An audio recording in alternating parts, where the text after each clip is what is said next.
آپ نوٹ کر لیجئے، یہ کتابیں اگر آپ پڑھنا چاہیں تو کتاب الملاحم میں پڑھیے۔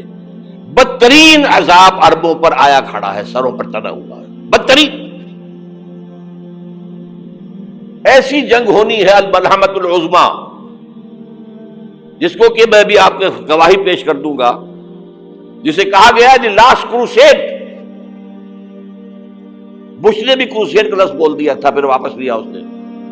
نکل جاتی ہے جس کے منہ سے سچی بات مستی میں، فقیہ مصلحت بین سے اور ہندے بادہ خار اچھا، کروسیڈ کہہ کر پھر واپس لیا۔ یہ کروسیڈ، اس کے اوپر جس قدر نقصان ہونا ہے عربوں کا، گریٹر اسرائیل بنے گا، یہ عراق، شام، اردن، سعودی عرب کا کچھ شمالی علاقہ، ترکی کا جنوبی علاقہ، مصر کا صحرائے سینا، اور اس کے ساتھ ہی جو بہترین اس کا زرخیز ترین علاقہ ڈیلٹا آف نائل، یہ سب یہودیوں کے قبضے میں جائے گا۔ اس کو حدیث میں کہا گیا الملحمۃ العظمیٰ۔ عیسائی 80 علم لے کر ہے مسلمانوں تم پر حملہ آور ہوں گے، اور ہر علم کے نیچے 12,000 فوج ہوگی، 9.5 لاکھ فوج۔ یہ نیٹو کی تیاری کس کے لیے ہو رہی ہے؟ جب یو ایس ایس آر کا خاتمہ ہوا تو پوچھا گیا تھا نیٹو چیف سے، اب کس لیے؟ تمہارا وہ دشمن تو ختم ہو گیا، اب ہمیں اسلامک فنڈامنٹلزم سے نمٹنا ہے۔ وہ جانتے ہیں خطرہ یہی ہے،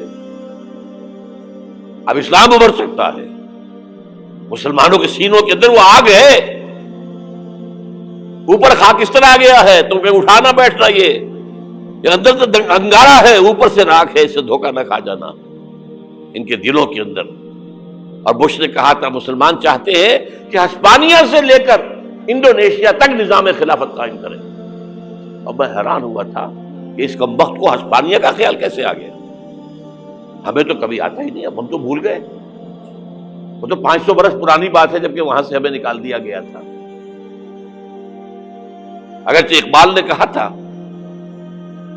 ہے ارض فلسطین پہ یہودی کا اگر حق، ہسپانیہ پر حق نہیں کیوں اہل عرب کا؟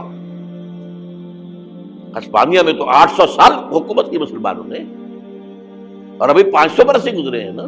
یہودی تو ارض مقدس سے 2000 سال نکالے گئے، انہیں لا کے آباد کیا گیا، عربوں کے سینے میں خنجر پھونک دیا گیا۔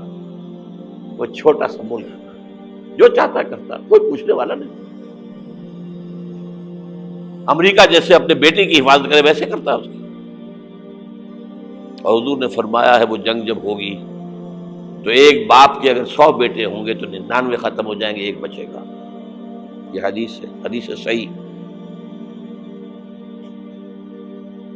اور آپ نے فرمایا ویل للعرب من شر قد اقترب، عربوں کے لیے ہلاکت ہے، عربوں کے لیے بربادی ہے اس شر سے جو قریب آ چکی ہے۔ اور آج جس طرح انہوں نے ان کی تہذیب کو اختیار کر لیا ہے، دبئی جا کر دیکھیے، بدترین مغربی معاشرہ جو ہے وہ دبئی کے اندر ہم نے قائم کر کے دکھا دیا۔ اب سعودی عرب اس راستے پر بڑھ رہا ہے، اور اس کے بعد نمبر 2 پر جو ہے ہم پاکستانی ہیں۔ لیکن میں اس کے وہ پہلی بات جو کہہ رہا ہوں وہ تو یقینی ہے، اس میں تو احادیث صحیحہ موجود ہے۔ اگرچہ اس کے بعد پانسا پلٹے گا، پھر حضرت مہدی کا ظہور ہوگا، حضرت عیسیٰ کا نزول ہوگا، اور وہ گریٹر اسرائیل گریٹر گریو یارڈ بنے گا یہودیوں کا، ایک ایک یہودی قتل ہوگا اور دفن ہوگا۔ یہ بات میں ہونا ہے، میں پہلی بات پر بحث کر رہا ہوں۔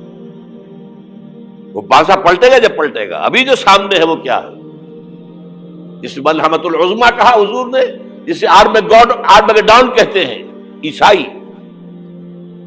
آرمگیڈون کی اگر کہیں جا کر آپ دیکھیں گے، آپ ڈکشنری میں مانی تو کیا لکھا ہے؟ A very big war which will be fought between the forces of evil and good before the end of this world۔ اس دنیا کے خاتمے سے پہلے خیر اور شر کی قوتوں کے درمیان بہت بڑی جنگ ہوگی، ارمجدون اسے کہتے ہیں عربی میں۔ اور آرمگڈون اسے کہتے ہیں انگریزی کے اندر، اور یہ بائبل کی آخری کتاب کے اندر ہے، جو اس میں کہ مکاشفات یوحنا، ریویلیشنز آف سینٹ جان. یہ تو میں کہہ رہا ہوں یقین کے ساتھ، اور زیادہ دور نہیں ہے، آیا چاہتا ہوں. اس لیے کہ یہودیوں کا اور عیسائی جو کنزرویٹوز ہیں، نیو کنزرویٹوز، ان کا 5 نکاتی ایجنڈا ہے متفق علیہ، جس کے تحت کہ یہ جنگ صلیبی شروع کی گئی ہے. تو سن لیجئے آپ. آرمگڈون نمبر 1، گریٹر اسرائیل قائم ہو جانا اس کے نتیجے میں نمبر 2، مسجد اقصی اور قبۃ الصخرہ کو گرانا نمبر 3، وہاں تھرڈ ٹیمپل، وہ مسجد جو حضرت سلیمان نے بنائی تھی 1000 قبل مسیح میں، پھر برباد کی تھی نبوکدنضر نے، دوبارہ بنائی گئی، پھر دوبارہ ختم ہوئی 70 عیسوی تک گری پڑی ہے. ان کا خانہ کعبہ گرا ہوا ہے 70 عیسوی سے لے کر آج تک. ایک دیوار ہے ویلنگ وال، جہاں جاتے ہیں، روتے ہیں، پیٹتے ہیں، ماتم کرتے ہیں، وہاں وہ بنے گا تھرڈ ٹیمپل. اور نمبر 4، اس میں لا کر رکھا جائے گا تخت حضرت داؤد کا. یہ تخت کہاں ہے اس وقت؟ یہ لندن شریف کے اندر، جو ان کی پارلیمنٹ کا جو چرچ ہے، ویسٹ منسٹر ایبے، اس میں رکھا ہوا ہے. ایک پتھر تھا جس پر بٹھا کر حضرت داؤد کی تاج پوشی ہوئی، پھر حضرت سلیمان کی ہوئی، پھر وہ پتھر رکھ دیا گیا جب حضرت سلیمان نے بنایا ہیکل مسجد اقصی، وہاں رہا وہ. ہر بادشاہ جو تھا یہودی اسی کے اوپر بٹھا کر اس کی تاج پوشی ہوتی تھی. سن 70 میں ٹائٹس نے گرایا اسے، ہیکل کو، وہ پتھر لے گیا، وہاں سے روم گیا، روم سے آئرلینڈ گیا، آئرلینڈ سے اسکاٹ لینڈ آیا، اسکاٹ لینڈ سے انگلینڈ آیا، اور اب وہ رکھا ہوا ہے 14ویں صدی عیسوی سے آج تک. وہ ویسٹ منسٹر ایبے میں رکھا ہوا، ایک کرسی کی سیٹ میں اسے بنا دیا گیا ہے تخت کی شکل میں. اب انگریزوں میں کوئی ملکہ ہو، کوئی بادشاہ ہو، جس کی بھی تاج پوشی ہونی اس میں ہو، یہ لا کر رکھا جائے گا تھرڈ ٹیمپل میں. اور اس پر یہودیوں کے خیال کے مطابق ان کا مسیحا آئے گا جو مسیح دجال ہوگا. عیسائیوں کے خیال کے مطابق حضرت عیسیٰ آئیں گے، وہ ہمارا بھی خیال ہے حضرت عیسیٰ آئیں گے علیہ السلام. بہرحال یہ تو بعد کی باتیں ہیں نا. اس وقت جو میں عرض کر رہا ہوں، عربوں پر بہت بڑا عذاب، اور پاکستان کا معاملہ البتہ یہ ہے، میں یقین سے نہیں کہہ سکتا. ہینگنگ ان دی بیلنس، ہو سکتا ہے اللہ تعالیٰ ہم پر رحم فرمائے، ہو سکتا ہے، اگرچہ اس کی کچھ شرائط ہوں گی. چمن کے مالک اگر بنا لے موافق اپنا شعار، اب بھی چمن میں آ سکتی ہے پلٹ کر چمن سے روٹھی بہار، اب بھی ہو سکتی ہے. اور یہ بھی ہو سکتا ہے کہ اللہ تعالیٰ نے معجزانہ طور پر ہمیں ملک دیا، ہم نے اللہ سے بدعہدی کی، وعدہ خلافی کی، غداری کی، لہذا سزا دی جائے اور ہم سے یہ ملک چھین لیا جائے. It's just possible. دور نہ سمجھے، اسے انہونی بات نہ سمجھے. جو گھیراؤ ہو رہا ہے آپ کے مغرب میں نیٹو فورسز اور مشرق میں بھارتی فورسز گدھوں کی طرح بیٹھے ہوئے انتظار کر رہے ہیں پاکستان اور ڈسٹیبلائز ہو جائے، یہاں اور بدامنی ہو جائے. اب لاہور میں پھر آج دھماکے ہو گئے ہیں. 2 دن پہلے کا دھماکہ میں سہ کے آیا ہوا ہوں، آپ کے سامنے بیٹھا ہوں. وہ جانیں بچی ہیں جو ہماری اکیڈمی کا حشر ہوا، تو میں آپ کو نہیں بتا سکتا. یہ سارا کیوں ہو رہا ہے؟ تاکہ یہاں بدامنی ہو جائے اور ہمیں جواز مل جائے. مغرب سے نیٹو فورسز داخل ہو جائیں، مشرق سے بھارتی فورسز آ جائیں، اور ہمارے ایٹمی دانت توڑ کر اور پھر ہمیں بھارت کے سامنے ڈال دیا جائے. نو ڈو ایز یو لائک. یہ ان کا نقشہ ہے. ہوگا کیا وہ اللہ جانتا ہے، ہوگا وہ جو اللہ چاہے. لیکن اللہ کا چاہنا جو ہے وہ کس پر منحصر ہے؟ یہاں انقلاب برپا کرو، یہاں اسلام لاؤ. اگر دھندوں میں لگے رہو گے تو وہ خود بخود نہیں آ جائے گا انقلاب. صحابہ نے جانیں دی تھی، کتنی تکلیفیں اٹھائی تھی. 12 برس تک مکی دور کے اندر با نشہ درویشی در ساز و دمادم زن، جو پختہ شبی خدرا بر سلطنت جم سن. یوم طائف یاد ہے جو حضرت عائشہ فرماتی ہے کہ میں نے پوچھا تھا حضور سے کہ یوم احد سے زیادہ سختی بھی آپ پر کبھی آئی؟ یوم احد پر کیا ہوا تھا؟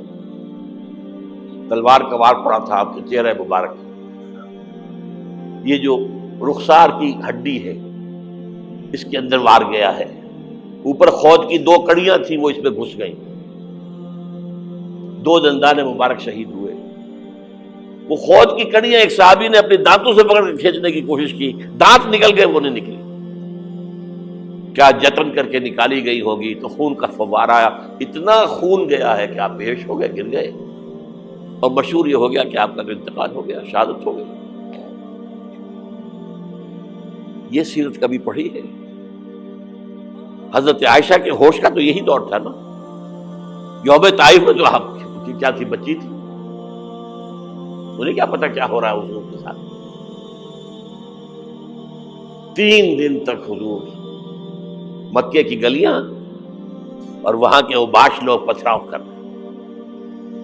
گئے تھے اس امید میں کہ شاید وہاں کا کوئی سردار ایمان لے آئے، تو یہاں تو ابو طالب بھی فوت ہو گئے، یہی دنیاوی سہارا تھا، خاندانی سہارا تھا ابو طالب کے ذریعے، اور گھر میں ایک دلجوئی کرنے والی رفیقہ حیات تھی، وہ بھی، ان کا بھی انتقال ہو گیا۔ آپ نے کہا یہ عام الحزن ہے، اب تو سب کو طے ہو گیا قریش کو کہ اب جیسے قتل کر دو، اسی لیے آپ گئے طائف، شاید وہاں کا کوئی بڑا سردار مانے ایمان لے آئے مجھ پر تو میں اپنا مرکز ادھر شفٹ کر دوں۔ تینوں سے ملے ہیں، تینوں نے وہ جواب دیے، نکل جاؤ یہاں سے، میں تمہارے ساتھ بات بھی کرنے کو تیار نہیں۔ اچھا، تمہارے سوا کوئی نہیں ملا تھا اللہ کو نبی بنا کر بھیجنے کے لیے؟ دیکھو جاؤ، میں بات نہیں کرنا چاہتا، ہو سکتا ہے میں بے عزتی کر بیٹھوں، اور واقعی تم اللہ کے نبی ہو تو میں مارا جاؤں گا، جاؤ جاؤ جاؤ۔ یہ سلوک محبت کے ساتھ ملا ہے۔ اور پھر چھوکروں کو، اسٹریٹ ارچنز جنہیں آپ کہتے ہیں، اشارہ کیا، خبر لو ان کی، پتھراؤ ہو رہا ہے، ساتھ کوئی ہے ہی نہیں، ایک آدمی صرف، زید ابن حارثہ۔ اب سامنے سے پتھر آ رہے ہیں تو حضرت زید آگے آ جاتے ہیں، ڈھال بنتے ہیں، مجھے لگے پتھر حضور کو لگے، آپ پیچھے سے آ رہے ہیں، چاروں طرف سے تو ڈھال نہیں بن سکتا ایک شخص، جسم لہو لہان، خون جا کر جوتیوں میں جم گیا ہے، جوتی اتر نہیں دی۔ پھر وہاں سے واپسی پر جو دعا مانگی ہے، اللہم الیک اشکو ضعف قوتی وقلت حیلتی وہوانی علی الناس، اے اللہ تیری جناب میں فریاد لے کر آیا ہوں اپنے قوت کی کمی کا، اپنے وسائل کی کمی کا، اور جو ذلت و خواری ہو رہی ہے لوگوں کے سامنے، الا ملتقننی، مجھے کس کے حوالے کر دیا ہے، الا بعیدی یتجہمنی، یہ میرے اوپر ہجوم کر کے آ جائے، حملہ کرے، اور عدو ملکتا امرے، یہ دشمن کے حوالے میرا معاملہ کیا، جو چاہے کر دے وہ۔ لیکن پھر عبدیت غالب آتی ہے، ان لم یکن علی غضبک فلا ابالی، اللہ اگر تو ناراض نہیں ہے تو مجھے کوئی پرواہ نہیں، سر تخظیم خم ہے جو مزاج یاد میں آئے، مجھے اندیشہ یہ ہے کہ تو ناراض تو نہیں ہوگی۔ یہ تکلیفیں جھیلی ہے، سینکڑوں صحابہ نے جانوں کا نذرانہ پیش کیا ہے، احزاب کی جنگ میں فاقوں پر فاقے ہو رہے تھے، اور ان فاقوں کی حالت میں خندق کھودنے کا حکم ملا ہے، لوگوں کی کمریں دوہری ہو رہی ہیں، پتھر باندھے ہیں اپنے پیٹوں سے، اپنی چادروں کے ساتھ کس کر کمر دوہری نہ ہو جائے، اور جب صحابہ کدالیں چلا رہے ہیں تو کیا کہہ رہے ہیں، نحن الذین بایعوا محمدا علی الجہاد ما بقینا ابدا، اللہم لا عیش الا عیش الاخرہ۔ صحابہ کہتے تھے ہم وہ لوگ ہیں جنہوں نے محمد سے بیعت کی ہے کہ جہاد کرتے رہیں گے جب تک جان میں جان نکل جائے تو بات، اور جان ہے، چاہے ابھی بھوک سے کمر دوڑی ہوئی جا رہی، جان تو ہے۔ اور ایک دفعہ کہتے تھے اللہم لا عیش الا عیش الاخرہ، اللہ عیش، زندگی تو آخرت کی زندگی ہے۔ اور حضور فرماتے تھے، حضور کے بیٹھے ہوئے نہیں تھے گاؤں تکیہ لگا کر، پتھر اٹھا اٹھا کر خندق میں سے لے جا کے باہر پھینک رہے تھے۔ جب صحابہ کہتے ہیں اللہم لا عیش الا عیش الاخرہ، حضور فرما رہے ہیں فاغفر للانصار والمہاجرہ، اے اللہ ان انصار اور مہاجرین کی مغفرت فرما دو۔ پھر حضور کی خدمت میں کچھ لوگ آئے، حضور اب یہ فاقہ ناقابل برداشت ہو گیا، دیکھیے ہم نے یہ پتھر باندھے ہوئے اپنے پیٹ کے ساتھ۔ حضور نے کرتا اٹھا کر دکھایا، وہاں 2 پتھر بندھے ہوئے۔ یہ ہے سیرت النبی۔ آپ کس چیز کو سیرت النبی سمجھتے ہیں؟